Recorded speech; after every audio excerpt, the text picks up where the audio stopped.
तो भगवान राम ने सोचा मैं भी एक पत्थर डाल दूं, जल्दी बन जाए सेतु। राम ने जो पत्थर डाला वो डूब गया। तो राम सोचने लगे ये क्या हुआ, मेरा पत्थर डूब गया, सबके पत्थर तैर रहे।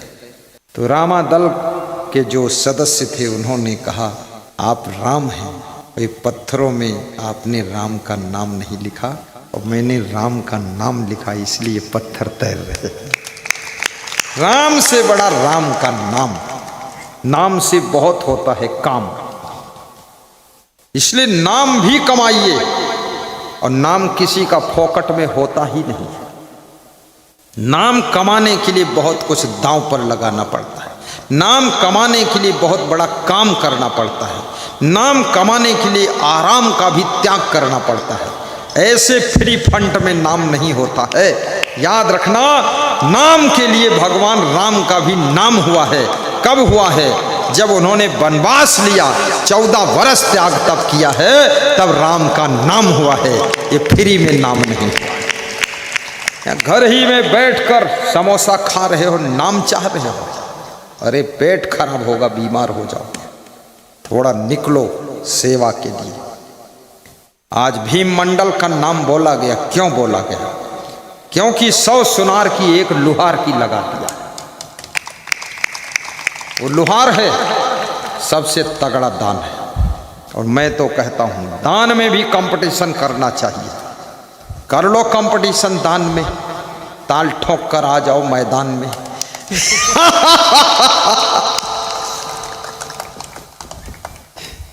लोग खुश हो गए।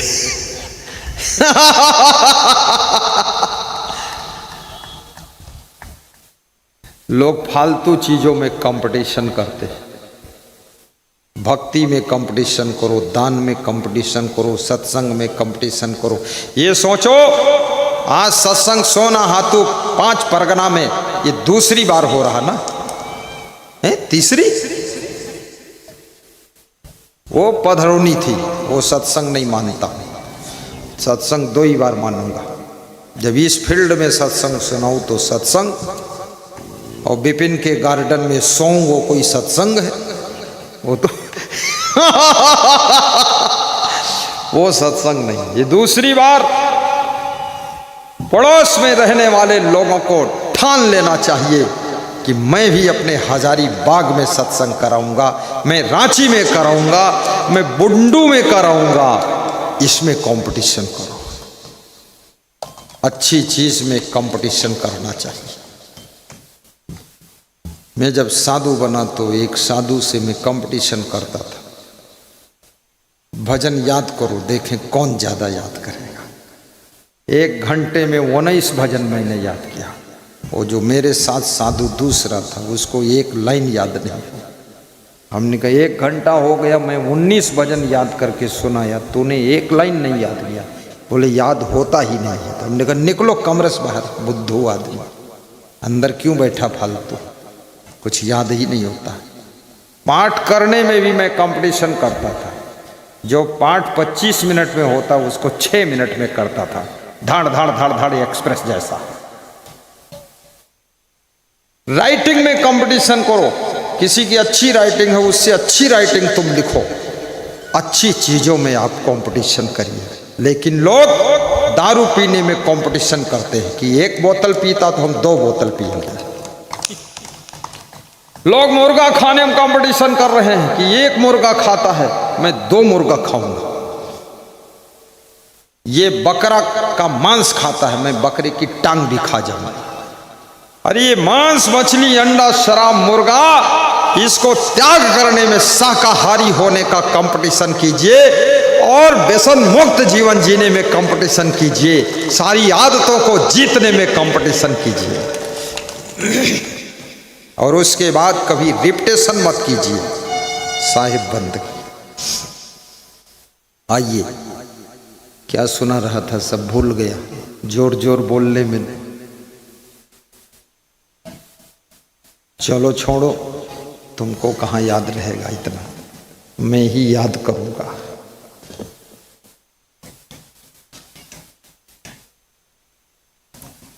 राबिया एक मुस्लिम महिला फकीर हुई, अर्थात साध्वी बन गई। उसका नियम था कि राबिया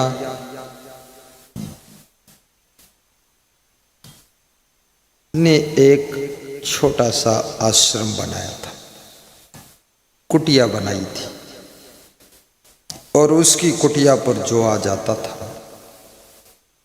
उसको भंडारा खिला देती थी।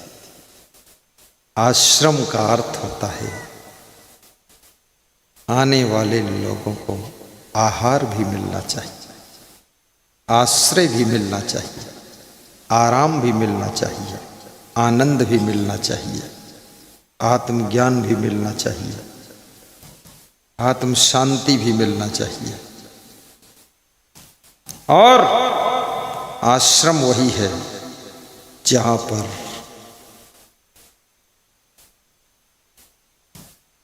आत्म सुधार भी होना चाहिए। केवल खाना पीना तो होटल में भी हो जाता है। आश्रम में भोजन भी मिले लेकिन भजन भी मिले, आराम भी मिले और आत्म ज्ञान भी मिले। हमारे आश्रम पर कोई भक्त आता है, उसको आहार भी मिलेगा, आराम मिलेगा, विश्राम मिलेगा, आश्रय मिलेगा, लेकिन सत्संग के द्वारा आत्मज्ञान मिलेगी, आत्म शांति मिलेगी। हमारे आश्रम पे परमानेंट हॉल बना हुआ है।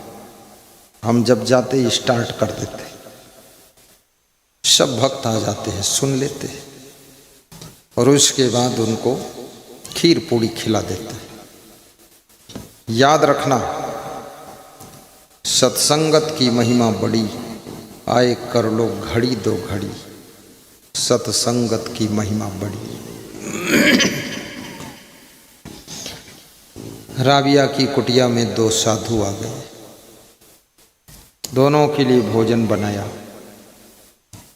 मोटी मोटी रोटी बनाया। प्राचीन समय के साधु मोटी रोटी खाते थे, गृहस्थ लोग भी मोटी रोटी खाते थे। अब तो सभी लोग फुल्का खाते हैं, फुल्का, और फुल्का खाते हैं फिर भी पेट फूला रहता है।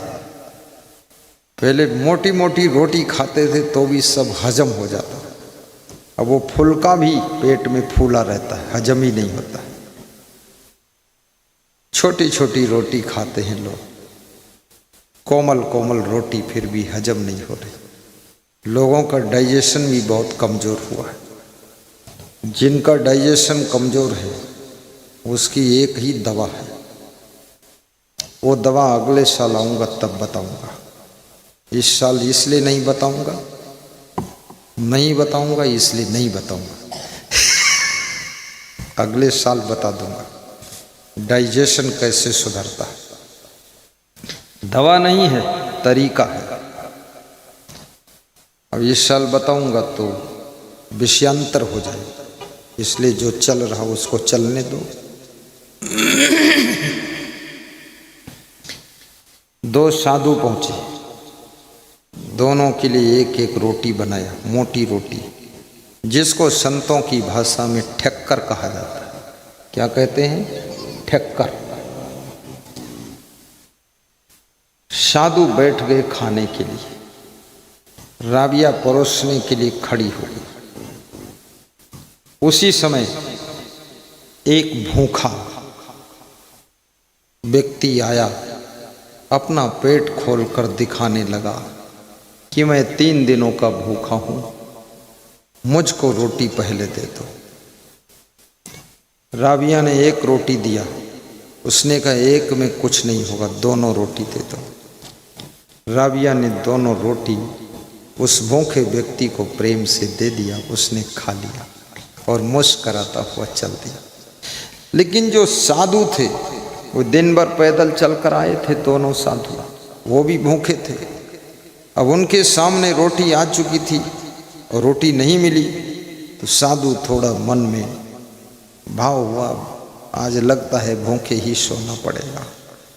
एक समय वो था जब भारत देश में बहुत गरीबी थी, कितने लोगों को पेट भर खाने को नहीं मिलता था। आज वो समय है, पेट भर खाने को सबको मिलता है, लेकिन सबका पेट खराब चल रहा है, क्योंकि लोग तादाद से ज़्यादा खा रहे हैं, ज़रूरत से ज़्यादा खा रहे हैं।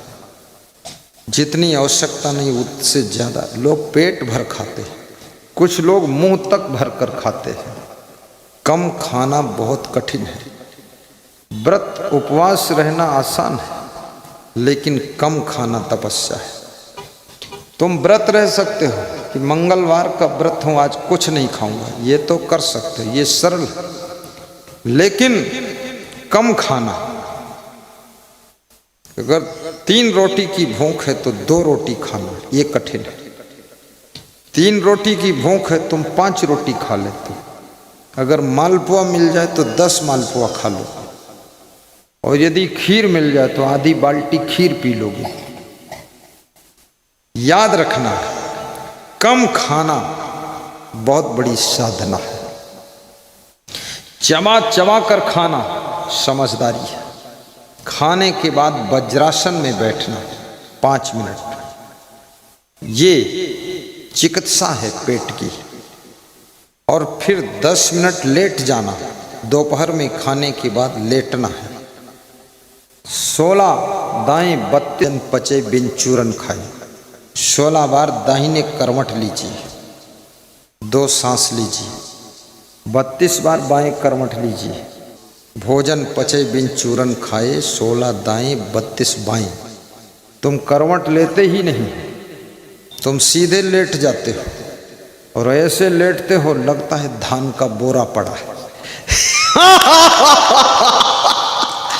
हिलते डुलते ही नहीं, लुढ़कते पोड़कते नहीं। एक चालाक आदमी किसी होटल में गया। पहलवान था, पहलवानी करता था। होटल मालिक से बोला दूध पिलाओ। उसने दूध पिलाया। धीरे धीरे वो 5 लीटर दूध पिया। धीरे धीरे पिया, 1 घंटे में पिया, घोट घोट कर पिया, 5 लीटर पी गया। फिर शिकायत किया, अरे दूध में चीनी कम थी, बिल्कुल थी ही नहीं, चीनी और लाओ, आधा किलो चीनी ले आओ। तो आधा किलो चीनी मंगाया। बोला आधा किलो दूध भी ले आओ। वो चीनी चबा चबा कर खा गया, ऊपर से आधा किलो दूध और पिया। फिर बोला लेटने की जगह बताओ। तो होटल मालिक बोला कि भाई लेटने का काम यहाँ नहीं होता है, यहाँ खाओ और अपना पेमेंट करो, जाओ। बोले नहीं, मैं भोजन केवल लेटता भी हूँ। एक तख्त पड़ा था, बोले इस पर लेट जाओ। लेटा, लेट कर लुढ़कने पोड़कने लगा और थोड़ा आवाज करने लगा, ओ। होटल मालिक डर गया कि इसका कुछ दूध नुकसान कर गया, रिएक्शन कर गया, और कहीं ये मर गया तो बहुत मुश्किल आ जाएगी। बोले तू कहाँ रहता है? बोले सोना हाथू 5 परगना। होटल मालिक ने ऑटो बुलाया, कहा बैठ टोटो में, और बुंडू से भेज दिया सोना हाथू 5 परगना। उसके घर छोड़ दिया। घर में पहुंच गया। घर में पहुंचकर बिल्कुल ठीक हो गया, हंस रहा था। तो होटल मालिक का कर्मचारी आया था, उसने कहा ठीक हो गई तबीयत? बोले तबीयत हमारी खराब ही नहीं थी, हमें पेमेंट देना नहीं था इसलिए वो कर रहा था।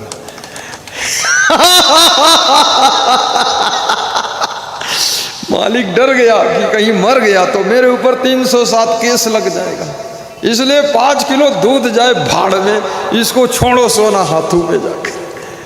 घर पहुंचा, मस्त घूम रहा था। पत्नी ने कहा कुछ खा लो। बोले 2 दिन का एक बार में पी के आया हूं, अब कुछ नहीं खाऊंगा।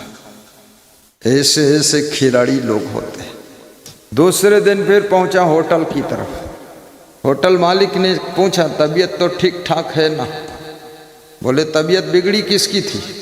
बोले आपकी बिगड़ी थी, बेहाल थे, वो करते थे।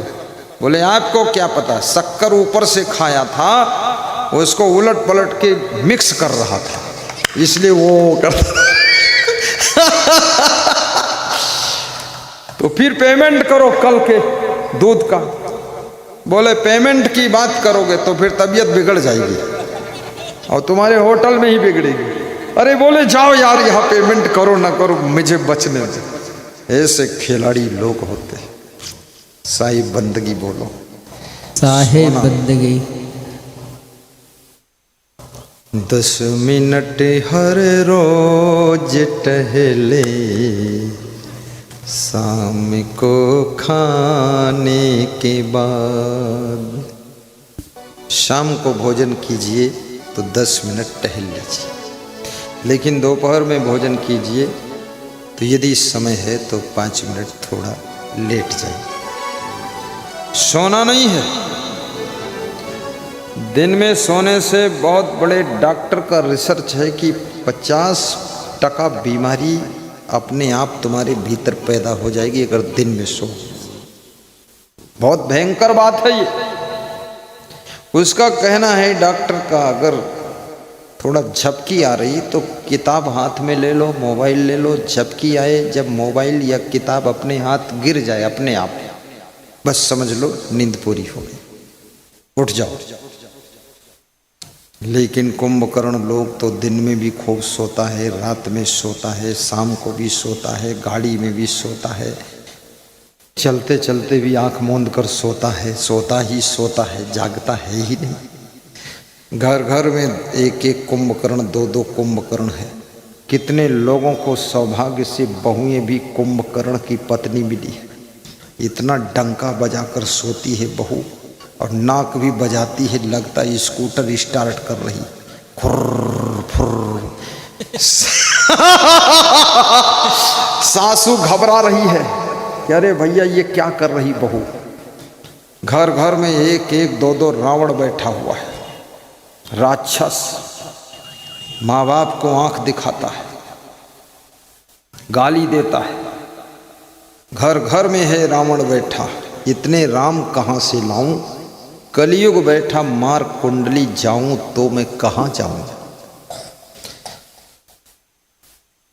कलयुग बैठा मार कुंडली जाऊं तो मैं कहाँ जाऊं।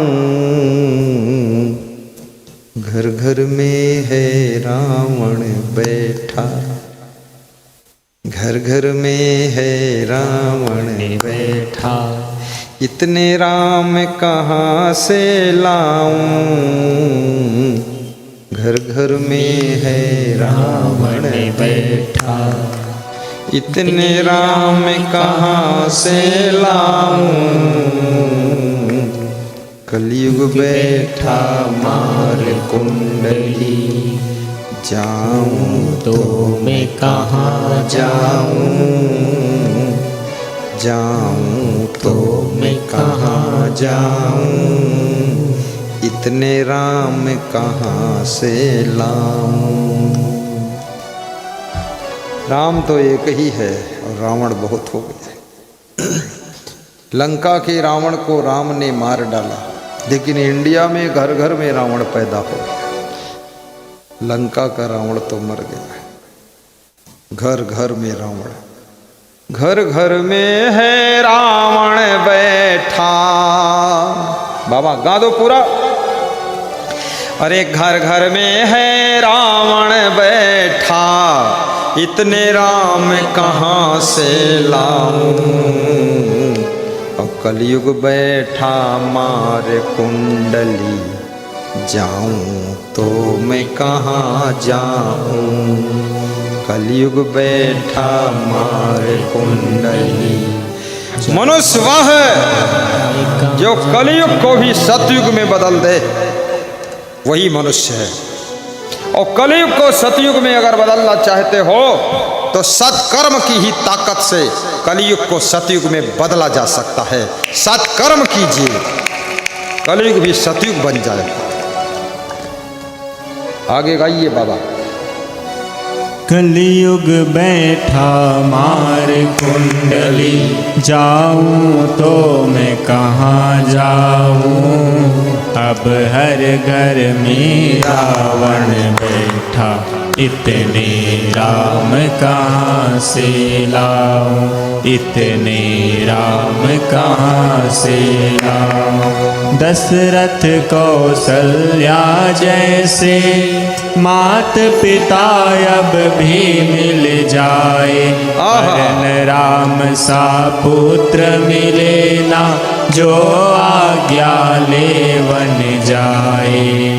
परन राम सा पुत्र मिले ना, जो आज्ञा ले वन जाए। भरत लखन से भाई को मैं, भरत लखन से भाई को मैं, ढूंढ कहाँ से अब लाऊं। अब हर घर में रावण बैठा, इतने राम कहाँ से लाऊं। कलयुग बैठा मार कुंडली, कलयुग बैठा मार कुंडली, जाऊं तो मैं कहाँ जाऊं। अब हर घर में रावण बैठा, इतने राम कहाँ से लाऊं। वाह वाह वाह वाह वाह। अरे म्यूजिक बज गया, ताली बजा दो, झूम जाओ, लास्ट दिन है आज।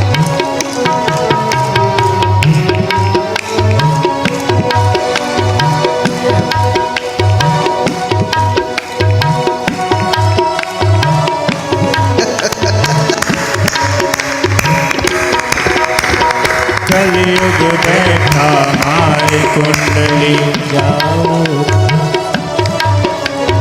अब हर घर में रावण है, इतने राम कहाँ से लाऊं। अब हर घर में रावण बैठा, इतने राम कहाँ से लाऊं।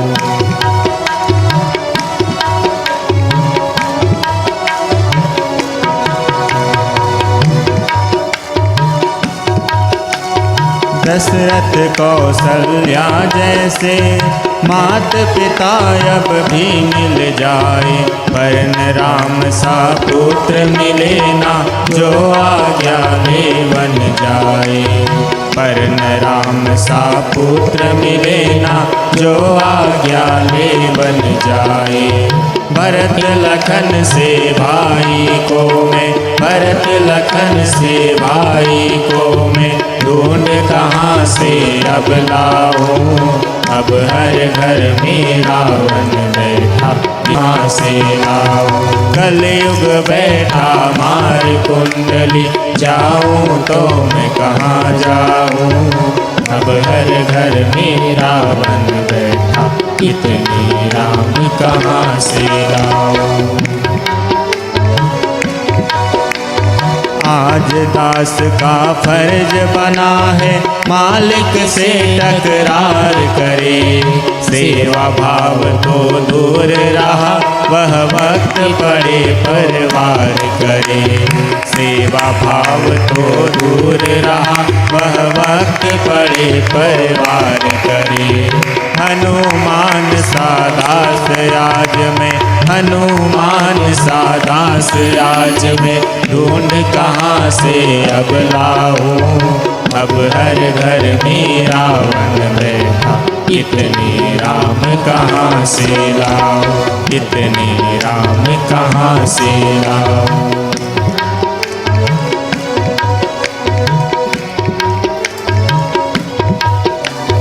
रोन रहे बगिया को देखो, खुद ही उसके रखवाले। अपने घर की नींव खोदते देखे मैंने घर वाले। अपने घर की नींव खोदते देखे मैंने घर वाले। तब थी दासी एक मंत्रा, तब थी दासी एक मंत्रा, आज वही घर घर पाऊं। अब हर घर में रावण बैठा, इतने राम कहाँ से लाओ, इतने राम कहाँ से लाओ।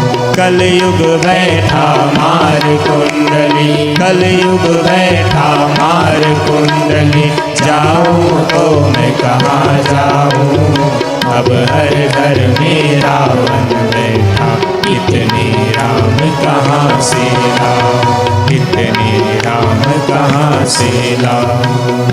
बोलिए सद्गुरु भगवान की जय। बहुत सुंदर।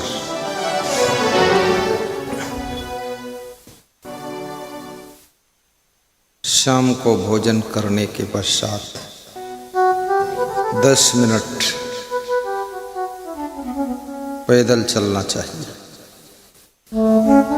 तेज चाल में नहीं, मध्यम चाल में, जिससे पाचन तंत्र एक्टिव हो जाता है।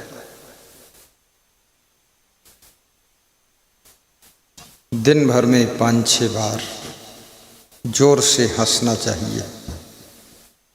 डाइजेशन सिस्टम सुपर एक्टिव होता है हंसने से।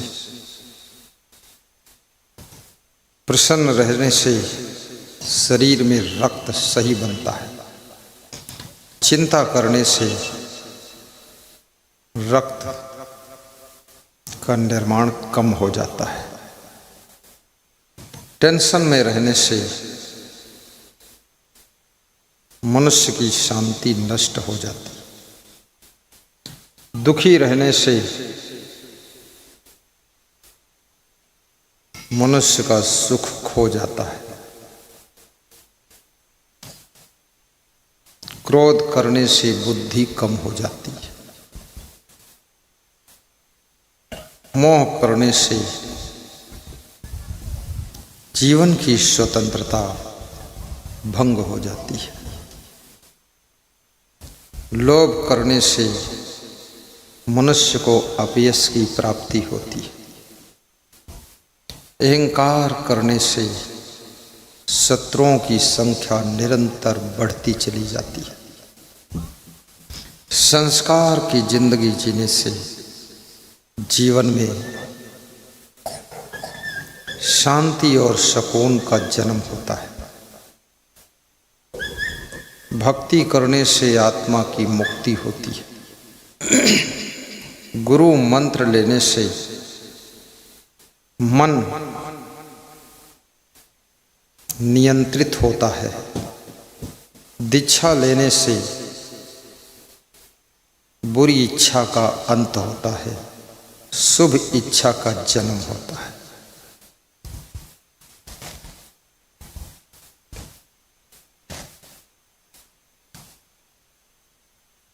प्रेम करने से प्रेम बढ़ता है। गम खाने से रिश्ते सुरक्षित होते हैं। सहनशीलता रखने से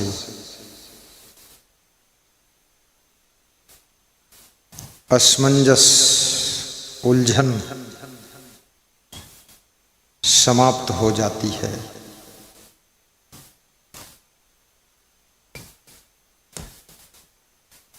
खुश रहने से बुद्धि की स्मरण शक्ति बढ़ती है। प्रसन्न चेत सो ही आसु बुद्धि पर तिष्ठते।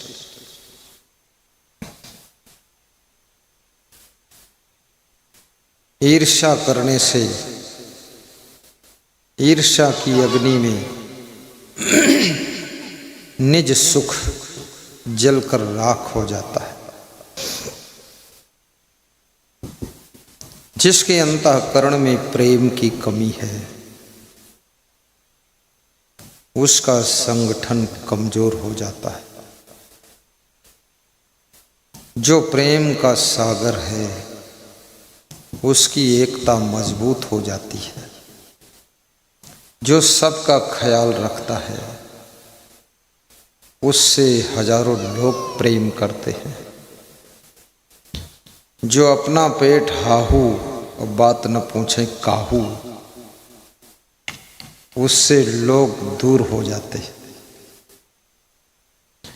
जो दूसरों के दुख को बांट लेता है, अपना सुख दूसरों को बांट देता है, भगवान का दूसरा रूप होता है, भगवान का दूसरा रूप होता है,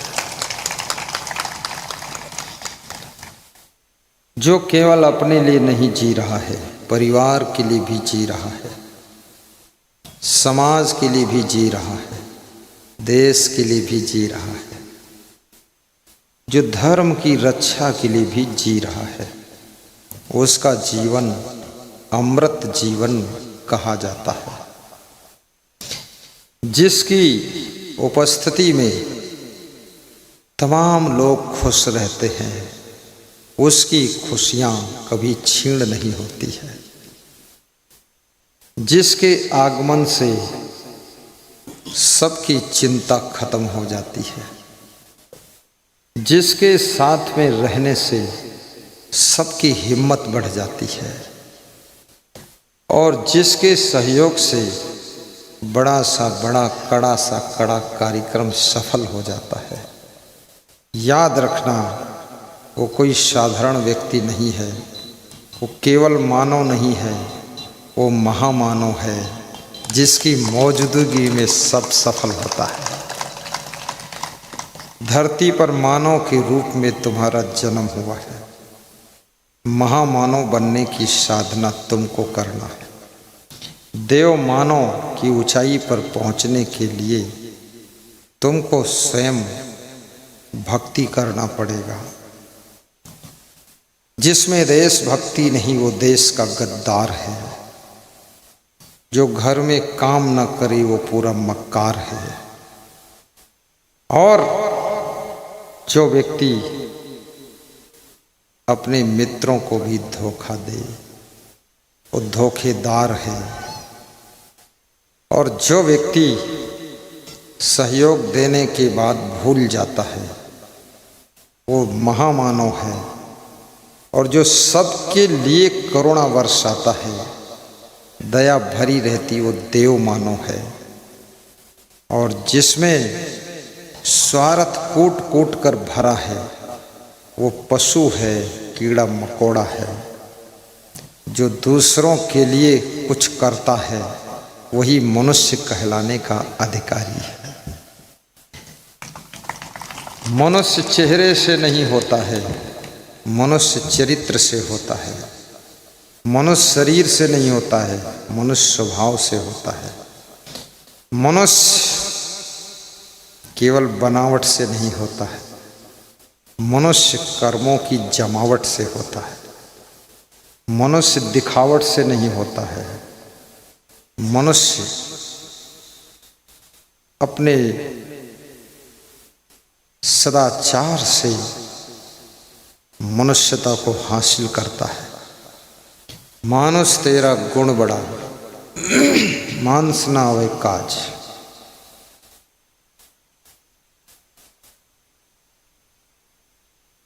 कहें कबीर सुन लीजिए, हाण ना आवे काज।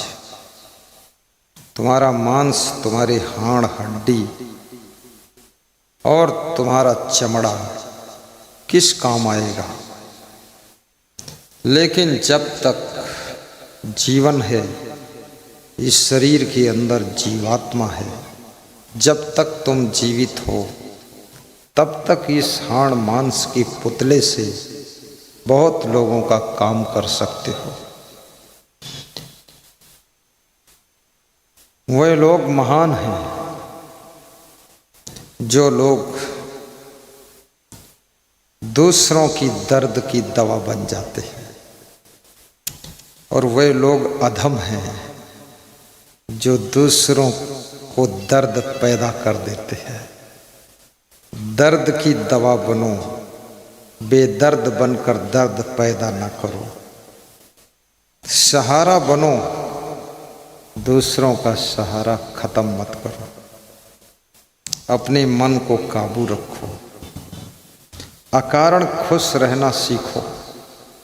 कुछ मिलने से तुम अगर खुश होते हो, वो खुशी आपकी पर्सनल खुशी नहीं है, वो कुछ मिलने की खुशी है। जब कुछ नहीं मिलेगा तो खुशी नहीं रहेगी। कुछ ना मिलने से भी जो खुश होता है, कुछ नहीं है फिर भी खुश है, और बहुत कुछ है तो भी खुश है, और कुछ खो गया तो भी खुश है, और कुछ मिलने वाला ही नहीं तो भी खुश है, और कुछ मिल गया तो भी खुश है, और बहुत कुछ मिल गया तो भी खुश है, और जो है तो भी खुश है, और कुछ नहीं है तो भी खुश है। जो खुश ही खुश है, याद रखना उसको जीने का ढंग आ गया है। मुस्करा कर गम का जहर जिसको पीना आ गया, सच पूछो इस जहां में उसको जीना आ गया। हर काम करने में तुमको आनंद आना चाहिए, झाड़ू लगाने में भी मुस्कराते रहिए और झाड़ू लगाते रहिए। लखीमपुर के डॉक्टर श्री अवनीश पटेल बहुत बड़े सर्जन डॉक्टर हैं। हमारे कुछ संत उनके घर गए तो वे पति पत्नी झाड़ू लगा रहे थे, पोछा लगा रहे थे, घर की फर्श धुलाई कर रहे थे।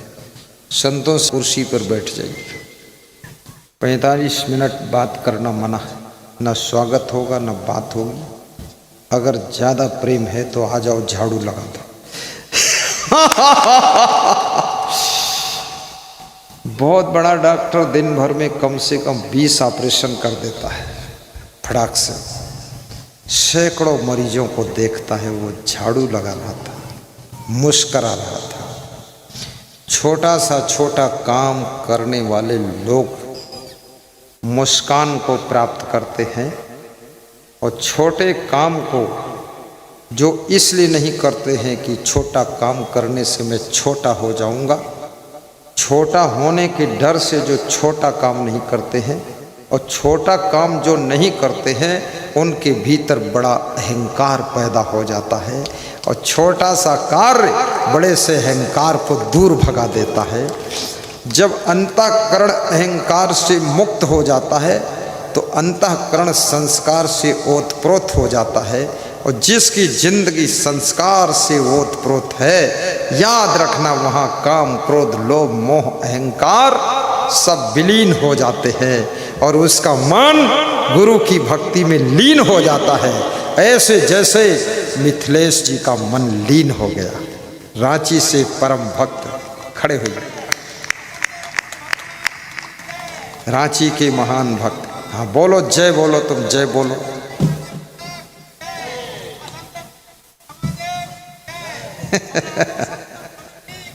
जय जय जय। श्री मिथिलेश भैया को भी हम आशीर्वाद देते हैं, सपरिवार आए हुए। मुझे पूरा भरोसा था आज आएंगे,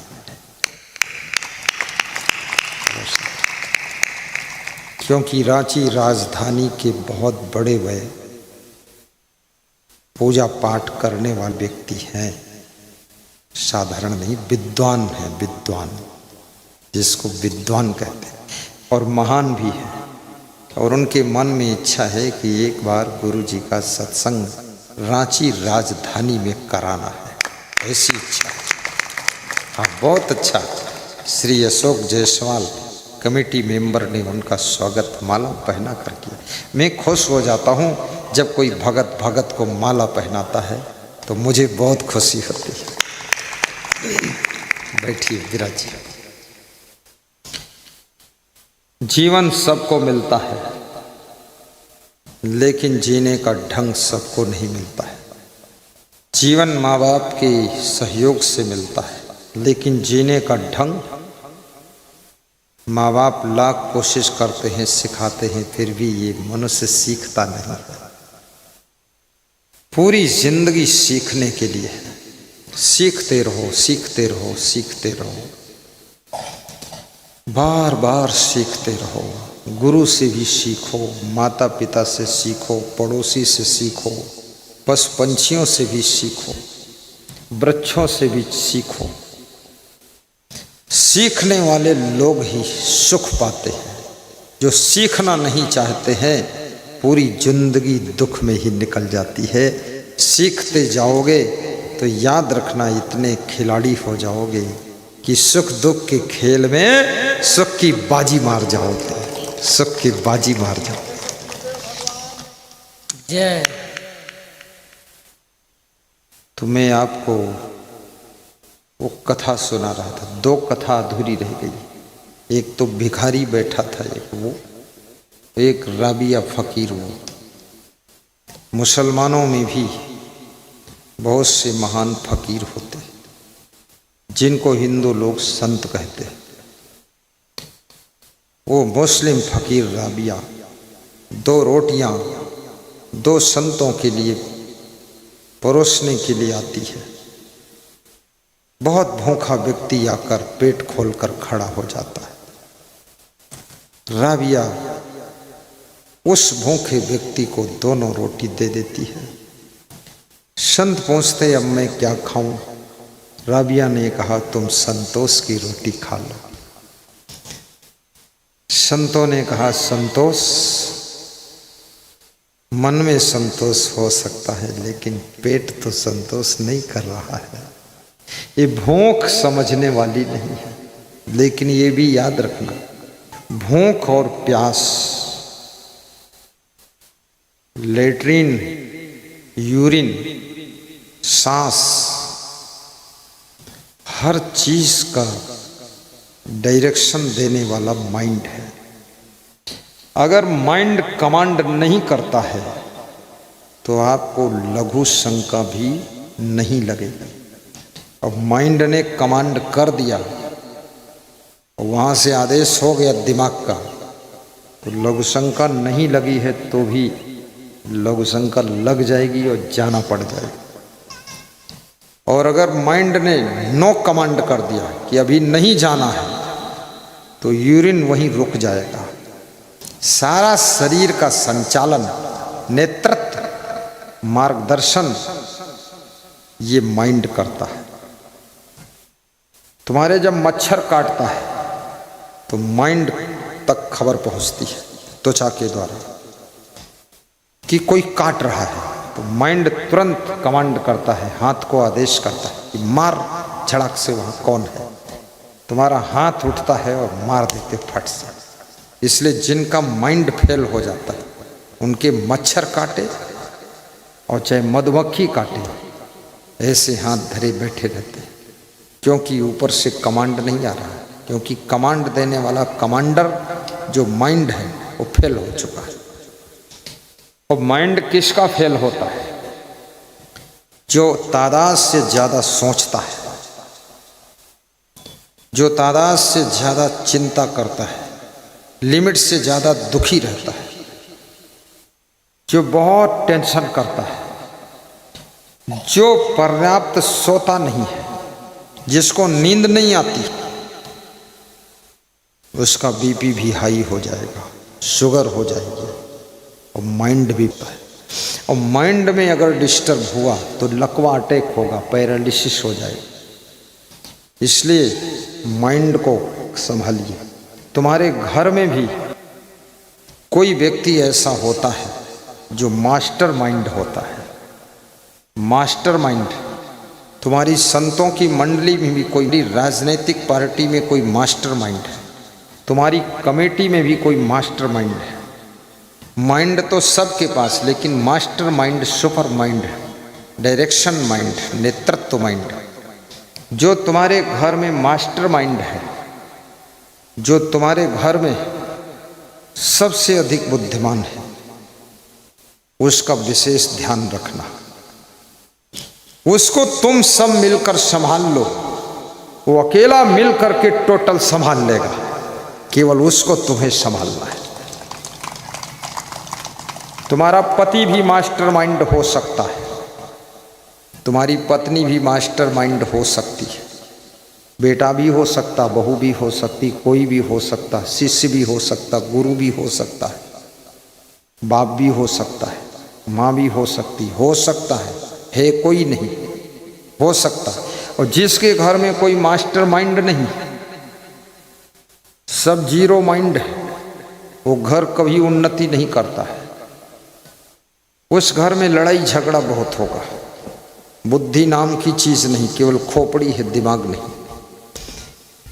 इसलिए किसने कितने घरों में तादाद से ज्यादा मूर्ख भरे हुए।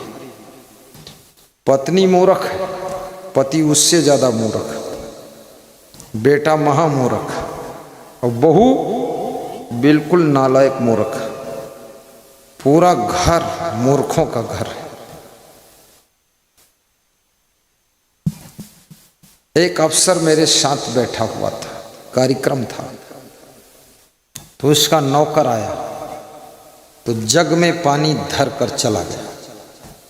तो हमने कहा जग में कैसे पियोगे? तो नौकर को इशारा दिया कि गिलास लाइए, ऐसे हाथ किया तो आया और गिलास रख दिया, जग उठा ले गया।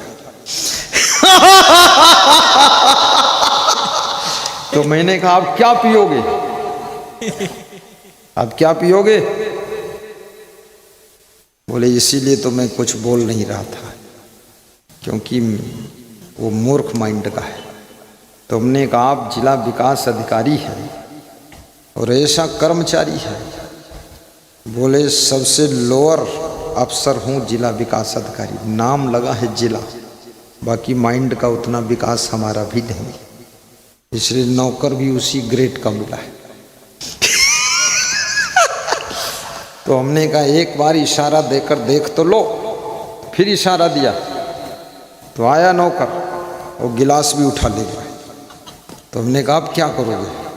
बोले इशारा देना ही नहीं है, अगर अगली बार इशारा दे दिया तो मेरी फाइलें उठा ले जाएगा। बहुत मूर्ख है। बहुत बुद्धिमान व्यक्ति इशारा को पढ़ सकता है, इसलिए बुद्धू लोगों को कभी इशारा मत दो। तुम इशारा दोगे उल्टा अर्थ लगा लेगा। एक स्त्री से उसके पति ने कहा, ऐसे कहा भोजन खाते समय, नमक कम था इसलिए उसने कहा कि दाल में नमक बढ़ा दो, सब्जी में भी थोड़ा बढ़ा दो। उसने क्या किया, इशारा उल्टा समझ लिया, उसने दाल में पानी बढ़ा दिया। पूरी दाल खराब हो गई। मेहमान खाने वाले आने वाले, उसने कहा क्या समझा? बोले इतना इशारा नहीं समझते हो, ऐसे ऐसे करोगे चोटी उखाड़ दूंगी। इशारा की भाषा भी पढ़ना सीखो, लेकिन बहुत ब्रिलियंट व्यक्ति ये भाषा पढ़ सकता है। बुद्धिमान बनने की कोशिश करो, धीरे धीरे बुद्धि बढ़ेगी।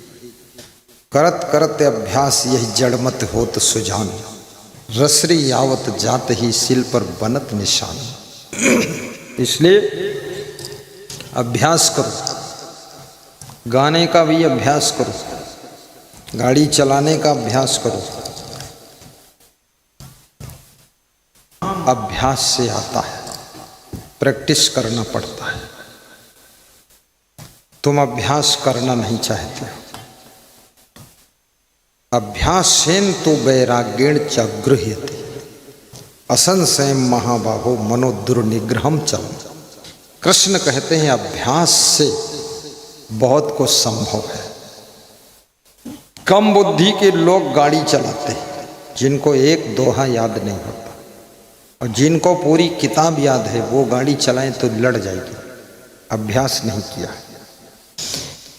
इसलिए प्रैक्टिस कीजिए, और प्रैक्टिस करना आपके संकल्पों पर निर्भर है। आपके घर में जो मास्टर माइंड है उस व्यक्ति को खुश रखिए। यदि तुम अपने परिवार का विकास चाहते हो तो जो मास्टर माइंड है उसको टेंशन मत दीजिए। कल एक सज्जन कह रहे थे, मेरी माँ मुझको कम मानती है, मेरे छोटे भाई को ज़्यादा मानती है, और छोटा भाई मेरा बिजनेस करता है और मैं नौकरी करता हूँ। नौकरी में बंधा वेतन मिलता है और उसका खुला बिजनेस से बहुत कमाता है। तो मेरी माँ कहती है कुछ छोटे लड़के को दो तो मैं कहता हूँ ये मुझसे ज़्यादा कमाता है। बोले कमाता है लेकिन तुम नौकरी करते हो, कुछ दो। तो मैंने माँ से कहा, पिताजी नौकरी करते थे, वो मर गए, उनकी जो पेंशन आती है उसमें से आधा छोटे भाई को दे दो और आधे से आधा ही हमको दे दो। बोले तेरे को पेंशन बिल्कुल नहीं दूंगी, 1 रुपया नहीं दूंगी। तो क्या दोगी? बोले पेंशन नहीं दूंगी। तो क्या दोगी? बोले टेंशन दूंगी। पेंशन नहीं दे रही, टेंशन दे रही। उसने कहा लोग कहते हैं माँ ही भगवान है। तो मैंने कहा माँ तो केवल माँ है और भगवान भगवान है, माँ माँ है। कोई बोले ये कुर्सी ही हेलीकॉप्टर है, कुर्सी कुर्सी है, हेलीकॉप्टर हेलीकॉप्टर है, कुर्सी ही हेलीकॉप्टर है। तुम्हारे कहने में ही संदेह लग रहा है, ये हेलीकॉप्टर नहीं है। कुर्सी क्या उड़ सकती है? कैसे हेलीकॉप्टर हो सकती? माँ भगवान है तो भगवान क्या है? भगवान फिर माँ है। माँ को भगवान बता दिया तो भगवान को तू क्या बताना चाहता? बोल। खीसे काट देगा, बस कुछ नहीं बोलेगा। माँ केवल माँ है और माँ को माँ होना बहुत बड़ी चुनौती है, कसौटी है। केवल बच्चे के जन्म देने से तुम माँ नहीं हो सकती हो। माँ के बहुत बड़े कर्तव्य होते हैं। उन कर्तव्य और धर्म के पथ पर जब चलती है स्त्री, तब वो माँ कहलाती है। इतनी माँ तो महाकाल है। बच्चों का वध कर दिया, पति का वध कर दिया, हत्यारिन है। ये कोई माँ है? खाली बच्चे को पैदा कर देना माँ की डिग्री नहीं मिल सकती है। माँ की डिग्री तब मिलती है जब समुद्र की गहराई भी छोटी हो जाए और माँ की ममता की गहराई समुद्र की गहराई से भी ज्यादा बड़ी हो जाए, उस स्त्री को माँ कहा जाता है। बोलिए सद्गुरु भगवान की जय। ऐसे पिता बनना भी आसान नहीं है। बच्चे को जन्म दे दिया, बाप बन गए और बच्चे से बोल रहे हैं कि तेरा मैं बाप हूँ। बच्चा भी सोचता है बाप का कोई लक्षण तो दिख नहीं रहा है, ये बाप है कि सांप है? इतना नालायक है।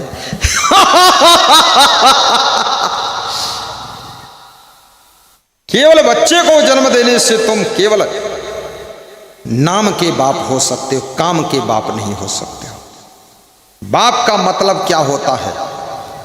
अपने आप की जिंदगी की परवाह नहीं है। जिसके बाप बने हो उसकी जिंदगी की अब फिक्र तुमको होनी चाहिए और अपने बच्चों की जिंदगी के लिए अपनी सारी बुराइयां, आलस, मांस मछली, अंडा मुर्गा, शराब और बीड़ी सिगरेट गांजा चरस तंबाकू सब त्याग करके अपने बच्चों की जिंदगी को आकाश की ऊंचाई में उठाने के लिए जो बाप काम करता है वही बाप कहलाने का अधिकारी होता है। जय जय हो।